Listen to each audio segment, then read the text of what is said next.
नमस्कार, मेरा नाम ज्ञानेश्वर है और आप देख रहे हैं खबरों के पीछे। रोज रात 9 बजे आपको एक नई कहानी हम सुनाते हैं। पिछले 2 दिनों से आपको हम कहानी सुना रहे हैं साल 1999 की। बिहार के क्या हालात थे 1999 में और कैसे हुई थी राबड़ी देवी की सरकार बर्खास्त। इसके पहले शंकर बिगहा नरसंहार 25 जनवरी 1999 को हुआ और फिर 10 फरवरी 1999 को नारायणपुर नरसंहार हुआ। दोनों दलितों का नरसंहार था और रणबीर सिन्हा ने इसे अंजाम दिया था। बड़ी बात यह थी कि रणबीर सिन्हा ने कहकर अंजाम दिया था। रणबीर सिन्हा के सुप्रीमो परमेश्वर मुखिया ने 8 जनवरी को ही, साक्षात्कार 9 जनवरी को प्रकाशित हुआ था 1999 को, ये कहा था कि जहानाबाद में नरसंहार करेंगे और फिर नरसंहार हुआ। इस नरसंहार के बाद लालू यादव, जो स्वयं मुख्यमंत्री नहीं थे, राबड़ी देवी मुख्यमंत्री थी, चारा घोटाले के कारण जो परिस्थितियां बनी थी उसकी वजह से उन्हें इस बात का एहसास हो गया था कि अब सरकार बचेगी नहीं। केंद्र में अटल बिहारी वाजपेयी की सरकार थी, लाल कृष्ण आडवाणी गृह मंत्री थे और इन 2 नरसंहारों ने केंद्र सरकार को एक बार फिर से मौका दे दिया था कि बिहार में राष्ट्रपति शासन का फैसला करे। पटना हाईकोर्ट की टिप्पणियां लगातार सरकार के खिलाफ जा रही थी, शासन के खिलाफ जा रही थी। हालांकि बिहार सरकार राबड़ी देवी की सरकार को बर्खास्त करने की एक और कोशिश सितंबर 1998 में हुई थी, लेकिन यह सफल नहीं हुई थी क्योंकि राष्ट्रपति ने राज्यपाल की सिफारिश पर जो निर्णय लिए गए थे उसे फिर से केंद्रीय मंत्रिपरिषद को पुनर्विचार के लिए भेज दिया था। पर अब केंद्र सरकार को लग रहा था, जिसमें रेल मंत्री की हैसियत से नीतीश कुमार भी शामिल थे और रक्षा मंत्री की हैसियत से जॉर्ज फर्नांडिस भी शामिल थे, तब समता पार्टी थी, कि इससे बेहतर मौका कुछ हो ही नहीं सकता है। और सबसे बड़ी परेशानी की वजह यह थी कि सोनिया गांधी, कांग्रेस अध्यक्षा, वो इन 2 नरसंहारों के बाद राबड़ी देवी से इस्तीफा मांग रही थी। कांग्रेस पार्टी कह रही थी कि दलितों के इन 2 नरसंहारों के बाद राबड़ी देवी को बिहार की सत्ता में बने रहने का कोई हक नहीं रह गया है। तो केंद्र सरकार को लगा कि इससे अच्छा मौका कोई हो ही नहीं सकता है। 10 फरवरी 1999 की रात को नारायणपुर नरसंहार हुआ था और अब सोनिया गांधी भी 13 फरवरी 1999 को नारायणपुर गांव जा रही थी। लेकिन इसके पहले पृष्ठभूमि और भी बनाई गई। राज्यपाल सुंदर सिंह भंडारी थे, वे तो इस बात के पक्षधर पहले से ही थे कि बिहार में राष्ट्रपति शासन लागू हो। अटल बिहारी वाजपेयी प्रधानमंत्री तब G15 की बैठक में शामिल होने के लिए जमैका गए हुए थे और लोगों को यह लगता था, जो पॉलिटिकल पंडित थे वे भी मान रहे थे कि इतनी हड़बड़ी नहीं की जाएगी कि प्रधानमंत्री विदेश में हैं और उनके आने की प्रतीक्षा न की जाए, इसके बजाय वहां सहमति प्राप्त की जाए अटल बिहारी वाजपेयी से। तो लोगों को लगता था कि थोड़ा वक्त लग सकता है। लेकिन जब कांग्रेस ने इस्तीफा मांगना शुरू किया राबड़ी देवी से, हालांकि कांग्रेस ने राष्ट्रपति शासन की वकालत नहीं की थी, तो केंद्र सरकार को भी लगा कि नहीं, इससे बेहतर कोई मौका नहीं हो सकता है। तो 11 फरवरी को, मतलब नरसंहार के अगले दिन, यह दावा किया गया समता पार्टी की ओर से, तो समता पार्टी के प्रवक्ता पीके सिन्हा हुआ करते थे, मुझे याद है, कि प्रधानमंत्री अटल बिहारी वाजपेयी ने केंद्रीय मंत्रियों के एक शिष्टमंडल को, एक जांच दल को जाकर नारायणपुर गांव में स्थिति का जायजा लेने को कहा है, कारणों का पता करने को कहा है। तो प्रधानमंत्री अटल बिहारी वाजपेयी ने जो जांच दल भेजा, उसमें रक्षा मंत्री और समता पार्टी के नेता जॉर्ज फर्नांडिस, रेल मंत्री नीतीश कुमार और केंद्रीय श्रम मंत्री सत्यनारायण जाटिया शामिल थे। ठीक इसी प्रकार से दिल्ली में प्रेस कॉन्फ्रेंस कर 11 फरवरी को ही तब कांग्रेस पार्टी के प्रवक्ता, छत्तीसगढ़ के पूर्व मुख्यमंत्री अजीत जोगी हुआ करते थे, उन्होंने स्पष्ट किया था कि राबड़ी देवी का इस्तीफा चाहिए। 13 फरवरी को माले ने बिहार बंद का कॉल दे दिया था। तो ये सब कुछ चल ही रहा था, पर 11 फरवरी की रात से ही इस बात का एहसास होने लगा कि नहीं, अब बिहार में राष्ट्रपति शासन लागू हो जाएगा, किसी भी वक्त इस बात का ऐलान हो सकता है। पर लालू प्रसाद, जैसा मैंने बताया, कि 2 कारणों से निश्चिंत थे कि एक कारण तो कि प्रधानमंत्री विदेश में है, दूसरा कारण कि जब तक नीतीश कुमार, जॉर्ज फर्नांडिस और सत्यनारायण जाटिया बिहार से नहीं लौटते हैं, नारायणपुर से नहीं लौटते हैं, तब तक कोई फैसला नहीं होगा। जो मेरी याद में है कि 11 फरवरी 1999 की रात को भी केंद्रीय मंत्रिपरिषद की एक बैठक लालकृष्ण आडवाणी की अध्यक्षता में हुई थी, लेकिन उस रात बैठक में कोई निर्णय नहीं लिया सका। तो लालू प्रसाद थोड़े से निश्चिंत हो गए थे। 12 फरवरी जिस रात को राबड़ी देवी बर्खास्त की गई, मैं उस दिन ड्यूटी पर था आज अखबार में, और सुबह से ही हम सबों की ड्यूटी लगी थी रिपोर्टर्स की। तो 12 फरवरी की सुबह से ही लालू यादव डर गए थे। उन्हें लगने लगा था कि नहीं, कुछ गड़बड़ आज हो जाएगा और आगे की तैयारी हमें करनी होगी। तो हुआ ये कि लालू प्रसाद सुबह एक अनिवार्य में उठे, मुख्यमंत्री निवास में ही रहते थे, और जो उनके दरबार में लोग हाजिर रहते थे वे सभी जुट गए थे। सभी को इस बात का अंदेशा था कि नहीं, और उस समय जंबो जेट मंत्रिमंडल था, इस बात का अंदेशा था कि नहीं, स्थिति गंभीर है। और यह बात सुबह 10 बजे के बाद ही कही जाने लगी थी कि प्रधानमंत्री से जमैका में ही, मतलब विदेश में ही, सहमति ले ली गई है। लेकिन इस बात की पुष्टि कहीं से नहीं हो रही थी कि सहमति ले ली गई है। राष्ट्रपति के.आर. नारायणन भी यात्रा पर कोलकाता में थे, तब सूचना एवं प्रसारण मंत्री प्रमोद महाजन हुआ करते थे। तो जब दिल्ली से सुबह सुबह कंफर्म खबर नहीं मिली, लालू प्रसाद थोड़े से आश्वस्त हो गए। उनके घर कोई हवन भी चल रहा था, अनुष्ठान भी चल रहा था। तो दिल्ली से खबर कब मिलेगी, इसके संबंध में अपने संपर्क सूत्रों को ताकीद करते हुए, अलर्ट करते हुए वे पटना से बाहर चले गए।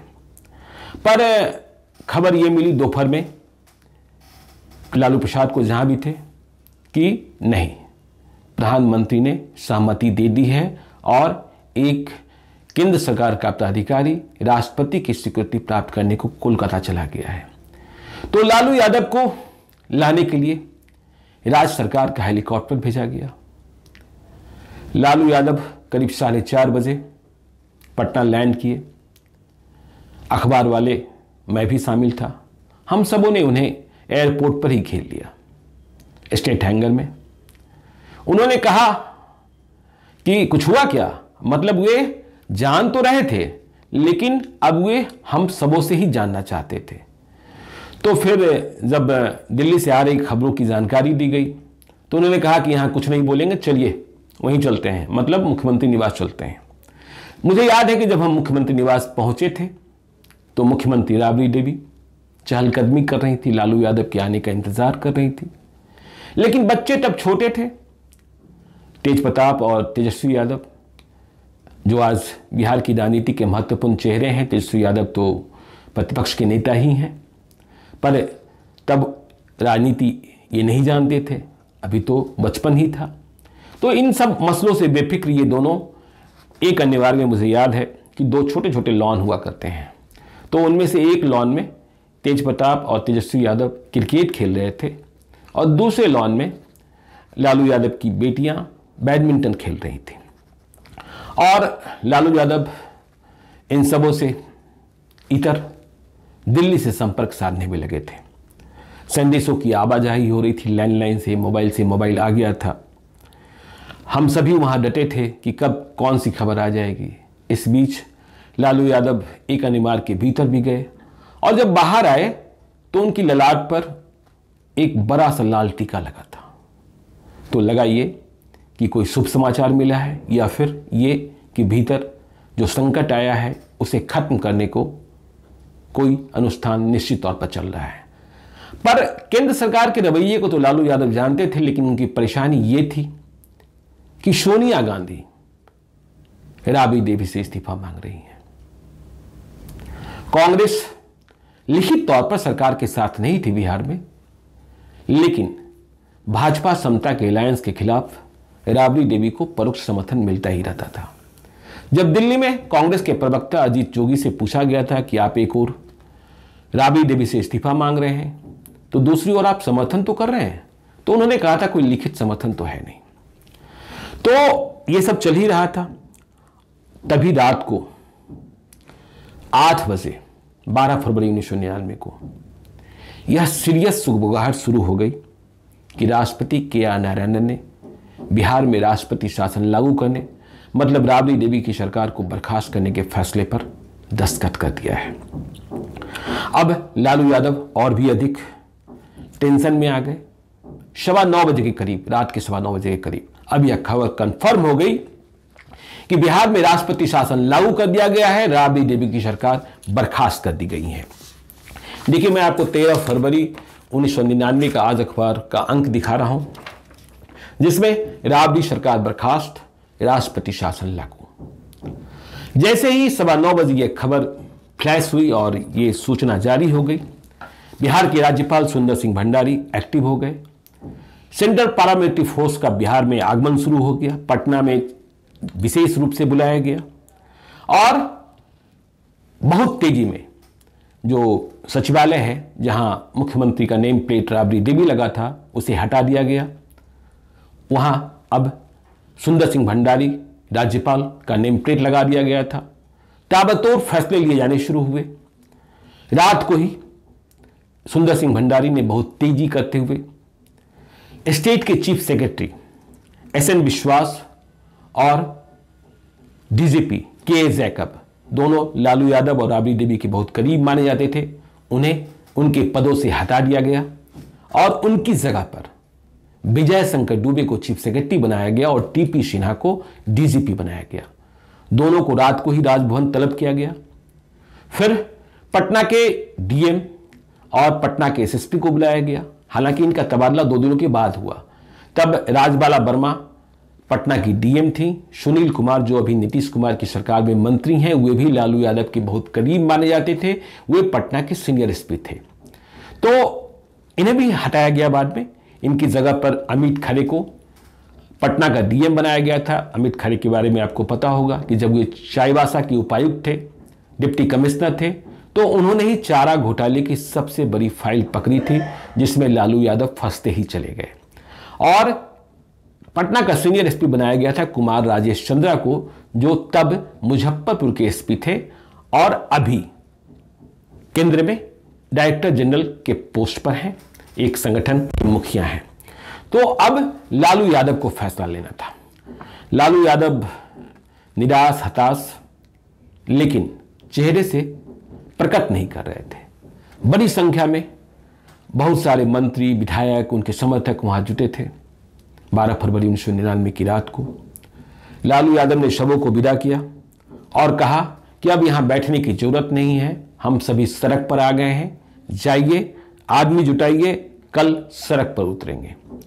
अब देखिए, जब सरकार बर्खास्त हो गई तो नीतीश कुमार की क्या प्रतिक्रिया थी। नीतीश कुमार ने कहा था कि बिहार को आतंक राज से मुक्ति मिल गई।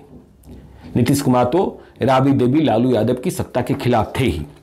नीतीश कुमार के बयान को यदि हम पढ़ते हैं 13 फरवरी 1999 को जो प्रकाशित है, तो नीतीश कुमार कह रहे हैं कि 4 साल पहले हम सब ने बिहार की जनता को लालू प्रसाद के जंगल राज और आतंक राज से मुक्ति दिलाने का संकल्प लिया था, वह आज पूरा हो गया। नीतीश कुमार ने यह भी कहा कि राज्य की गरीब बेबस जनता की जीत है राष्ट्रपति शासन। वे कह रहे हैं कि लालू प्रसाद ने जिन गरीबों दलितों के नाम पर 9 वर्षों तक शासन किया, वही तबका उनके राज्य में सबसे अधिक प्रताड़ित और पीड़ित रहा है। जब नीतीश कुमार से यह पूछा गया कि लालू यादव सड़क पर उतरने की धमकी दे रहे हैं, तो नीतीश कुमार ने कहा कि हम लोग तो बहुत दिन से सड़क पर हैं, अब लालू प्रसाद भी सड़क पर उतरने का आनंद लें। जनता उन्हें अब उम्र भर सड़क पर रखेगी। नीतीश कुमार मान रहे थे कि केंद्रीय मंत्रिमंडल ने सही समय पर सही निर्णय लिया है। तो ये सारी परिस्थितियां हो गई। आपको हम याद दिलाएं, मुझे पूरा घटनाक्रम याद है क्योंकि मैं तो ग्राउंड जीरो की रिपोर्टिंग में था, कि आज अखबार ने पहले पन्ने पर संपादकीय प्रकाशित किया था कि आखिर सरकार की बर्खास्तगी क्यों हुई और राष्ट्रपति शासन क्यों लगा। तो इस संपादकीय में लिखा गया एडिटोरियल टिप्पणी थी, राज्य में कानून व्यवस्था की स्थिति कतई ठीक नहीं है। राजद अध्यक्ष लालू प्रसाद यह कहकर अपनी जिम्मेदारी से नहीं बच सकते हैं कि गुंडा गिरोह ने सुदूर इलाके में उनके लोगों की हत्या कर दी है। सवाल उठता है कि कानून के शासन में किसी गिरोह को इतनी हिम्मत कैसे हो जाती है कि वह निर्भीक होकर कत्लेआम करता फिरे। तो ये सवाल अखबार का भी था, लेकिन जो लोकतांत्रिक व्यवस्था में विश्वास करने वाले लोग थे, उन्हें राष्ट्रपति शासन के दिनों में सत्ता में उलटफेर का खतरा भी दिख रहा था कि पिछले दरवाजे से बिहार में सरकार बनाने की कोशिश न हो। इसलिए यह बात भी चल रही थी कि यदि आप राबड़ी देवी की सरकार को अपदस्थ ही करना चाहते हैं तो आपको चुनाव के रास्ते चलना चाहिए। लेकिन लालू प्रसाद ने भी बहुमत में रहते हुए विधानसभा को भंग करने से इनकार कर दिया था। सोनिया गांधी नाराज थी, लेकिन लालू यादव को यह विश्वास था कि वह मना लेंगे, क्योंकि बगैर सोनिया गांधी के माने बिहार में राष्ट्रपति शासन बहुत दिनों तक टिका नहीं रह सकता था। 13 फरवरी को सोनिया गांधी बिहार आई, नारायणपुर गईं। वहां जो 11 लोग मारे गए थे दलित, उनके परिवारों को 10-10 हजार रुपए का मुआवजा, तब 10-10 हजार रुपए की राशि किसी पार्टी द्वारा दी जानी भी बड़ी राशि मानी जाती थी, तो नकद राशि दी गई थी। और वापसी में सोनिया गांधी ने राष्ट्रपति शासन पर कोई प्रतिक्रिया करने से इनकार कर दिया था। सोनिया गांधी ने कहा था कि जब यह मसला लोकसभा में आएगा और राज्यसभा में आएगा तब हम इसे देखेंगे। लोकसभा में एनडीए को बहुमत थी, लोकसभा में बिल पास भी हो गया, लेकिन राज्यसभा में कांग्रेस के बगैर इसे मंजूरी मिल पाना संभव नहीं था। खैर, तो ये सोनिया गांधी की बात थी। अब लालू यादव सड़क पर आ गए थे। लालू यादव सड़क पर आ गए और लालू यादव ने कहना शुरू किया कि हम गोली का जवाब गोली से देंगे। मतलब राबड़ी देवी की सरकार बर्खास्त होने के बाद लालू यादव इस कदर गर्म हो गए थे कि वे गोली का जवाब गोली से देने की बात कर रहे थे। उनका कहना था कि रणबीर सेना जो इन नरसंहारों को अंजाम दे रहा है, उसके जनक कैलाशपति मिश्रा हैं। बीजेपी के नेता कैलाशपति मिश्रा हैं, बीजेपी के बहुत बड़े नेता कैलाशपति मिश्रा हुआ करते थे। तो उनका यह भी कहना था कि ये जो शंकर बिहार में नरसंहार हुआ, उसका ठेका समता पार्टी के एक एमएलसी ने ले रखा था। मतलब वे आरोप इस बात का कर रहे थे कि समता पार्टी के एक एमएलसी के द्वारा इस नरसंहार को अंजाम दिलाया गया है, ताकि गरीबों की राबड़ी देवी की सरकार को, लालू यादव की सत्ता को अपदस्थ किया जा सके। खैर, तो 13 फरवरी को, मतलब राष्ट्रपति शासन लागू होने के अगले दिन, पटना में सड़कों पर लालू यादव दिखाई पड़े। राजद के सभी नेताओं और कार्यकर्ताओं को कहा गया था कि सुबह सुबह आप सभी मिलियर स्कूल के मैदान में जुटें, लेकिन वहां जुटने नहीं दिया जा रहा था। ठीक मिलियर स्कूल ग्राउंड के सामने ही राजद का दफ्तर था। वहां पहले से सेंट्रल पार्लियामेंट्री फोर्स तैनात कर दी गई थी। पटना के एसएसपी सुनील कुमार, जो अभी नहीं हटाए गए थे, और डीएम राजबाला वर्मा भी वहां मुस्तैद थी। राजद कार्यकर्ताओं का आना शुरू हो गया था और पुलिस उन्हें धरपकड़ कर रही थी। लालू यादव नहीं आए थे। अब लालू यादव किस रास्ते से आएंगे यह सब जानने को परेशान थे, क्योंकि लालू यादव को पहुंचना तो था और पुलिस की कोशिश यह थी, राजभवन से यह आदेश था कि आप उन्हें पहुंचने न दें। तो वहां जो लोग पहले पहुंचे उनमें एक ज्योति मंडल, मुझे याद है, उन्हें पुलिस ने पुरकस पीट दिया था। इसके बाद वहां जो लोग जमा हो रहे थे उन्हें खदेड़ा गया। भागकर लोगों ने राजद कार्यालय में जान बचाई थी। अगले ही दिन, याद कीजिए, एक दिन पहले राबड़ी देवी की सरकार और रात को सरकार बर्खास्त होती है, अगले दिन राजद नेताओं की ठुकाई शुरू हो जाती है।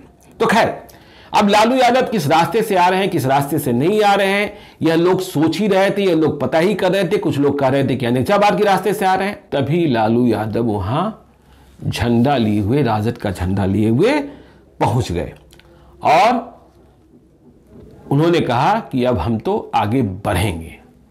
अब बहुत ही बड़ी परेशानी हो गई प्रशासन के समक्ष कि लालू यादव कह रहे हैं कि आगे बढ़ेंगे और प्रशासन का निर्णय है कि आगे बढ़ने नहीं देना है, लेकिन यदि बढ़ने न दें तो जबरदस्त टकराव की संभावना है, इस टकराव को भी रोका जाना है। तो यह बात तय हुई कि ठीक है, आप डाकबंगला चौराहा तक जाएं। और इसके बाद लालू यादव खुली जीप पर सवार होकर मिलर स्कूल ग्राउंड से कह लें या राजद कार्यालय से कह लें, डाकबंगला चौराहा के लिए निकले। तब उनके साथ जयप्रकाश नारायण यादव, रामकृपाल यादव जो आज भाजपा के एमपी हैं, श्याम रजक और सुभाष यादव भी उस खुली जीप पर सवार थे। डाकबंगला के समीप लालू यादव ने भाषण दिया, फिर वे गिरफ्तार कर लिए गए और गिरफ्तारी स्वेच्छा से हुई। तब तक इस बीच ये हल्ला मच गया कि लालू प्रसाद को भी लाठी लग गई है, लेकिन लालू प्रसाद ने इस बात से स्वयं मना किया था कि उन्हें कोई लाठी नहीं लगी है।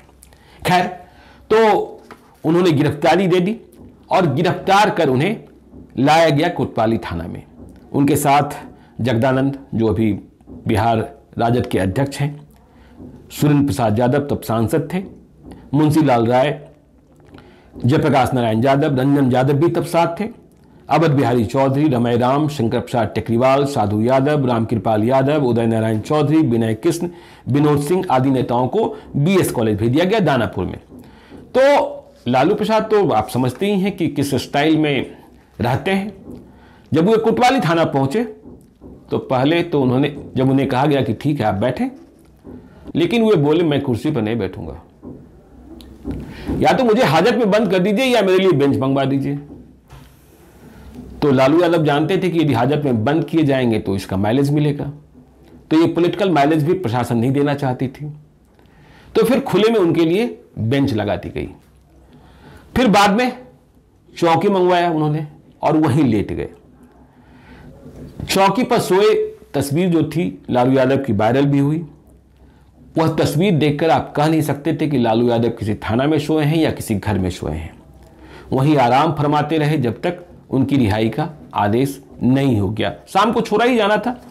तो इसके बाद बिहार बंद का आह्वान किया गया और लाल कृष्ण आडवाणी बार बार कह रहे थे दिल्ली में कि देखिए, जो बिहार में राष्ट्रपति शासन लागू किया गया है वह बिल्कुल सही है।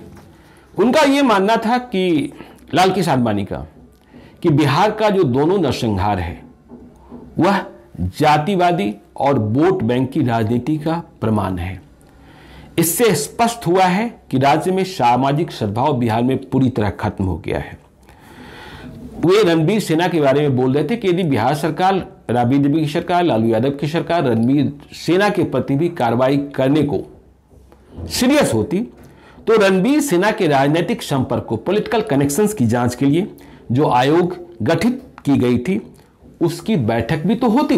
कोई 2 साल से बैठक ही नहीं हुई। खैर, तो अब लालू यादव सड़क पर थे। बिहार में राष्ट्रपति शासन था, सुंदर सिंह भंडारी इसके बाद सलाहकार नियुक्त किए गए। बिहार में व्यापक फेरबदल हुआ। स्थितियां ऐसी भी बनी कि सुंदर सिंह भंडारी को भी दिल्ली तलब कर लिया गया। यह हंगामा भी बहुत तेजी से मच गया कि सुंदर सिंह भंडारी भी हटाए जा रहे हैं। वे हटाए जाने की, इस्तीफा देने के मूड में ही दिल्ली गए थे। यह कहानी भी कभी आपको हम विस्तार से बताएंगे, लेकिन उन्हें हटाया नहीं जा सका, वे बने रहे। बोहरा राज्यपाल बन रहे हैं, यह भी चर्चा हुई थी। पर राबड़ी देवी की सरकार बहुत दिनों तक बर्खास्त नहीं रही, राष्ट्रपति शासन नहीं रहा, क्योंकि सोनिया गांधी का स्टैंड राष्ट्रपति शासन को लेकर राज्यसभा में बदला हुआ था। लोकसभा में भी राष्ट्रपति शासन का विरोध कांग्रेस ने किया था। हालांकि वह राबड़ी देवी को सरकार से हटाना चाहती थी, इस्तीफा मांग रही थी, लेकिन राष्ट्रपति शासन के पक्ष में नहीं थी। लोकतांत्रिक व्यवस्था के तहत लोकतांत्रिक मूल्यों का सिद्धांत देते हुए कि राष्ट्रपति शासन निर्वाचित सरकार की जगह ठीक बात नहीं है, तो राज्यसभा में एनडीए को बहुमत नहीं थी। इस प्रकार से राज्यसभा में बहुमत नहीं होने की वजह से एनडीए को, कांग्रेस बिल्कुल खिलाफ थी। राष्ट्रपति शासन खत्म हुआ फिर 2005 तक राबड़ी देवी की सरकार बरकरार रही। 2005 के फरवरी के चुनाव में किसी पार्टी को स्पष्ट जनादेश नहीं मिला। फिर राष्ट्रपति शासन लगा। इसके बाद नवंबर 2005 में जब चुनाव हुआ तो फाइनली राबड़ी देवी की सरकार की विदाई हो गई। बिहार के मुख्यमंत्री नीतीश कुमार बन गए। तो आज के लिए इतना ही। कल फिर एक नई कहानी आपको सुनाते हैं। कई हमारे जो दर्शक हैं कह रहे हैं कहानियां खत्म हो रही है। कहानियां खत्म नहीं हो रही है, कहानियां समय से शुरू होती है। 1000 कहानियों का पिटारा है मेरे पास। आपको हम समय समय पर सुनाते रहेंगे। कभी कोई कहानी सुनाएंगे, कभी देखिए आप क्या देखना चाहते हैं, आप क्या सुनना चाहते हैं, कहाँ के लोग क्या जानना चाहते हैं, यह सब हमें समझना होता है। खैर, तो हम आपको सुनाते रहेंगे। इसलिए एक अनुरोध कि यदि अब तक आपने हमारे YouTube चैनल खबरों के पीछे को सब्सक्राइब नहीं किया है तो जरूर कर लीजिएगा। और यदि इस वीडियो को आप फेसबुक पेज के माध्यम से देख रहे हैं तो पेज को लाइक कीजिएगा। एक और निवेदन जो हम अंत में करते हैं कि यदि आप मुझे कोई कहानी बताना चाहते हैं, कोई परामर्श देना चाहते हैं या सीधे तौर पर संपर्क करना चाहते हैं तो हमें gyaneshwarlive@gmail.com पर मेल करें। संक्षिप्त में जानकारी लिखें, अपना नंबर भी लिखकर भेज सकते हैं। जरूरत होने पर हम आपसे संपर्क करेंगे। आज के लिए इतना ही। कल रात को फिर मिलते हैं 9 बजे। बहुत बहुत धन्यवाद।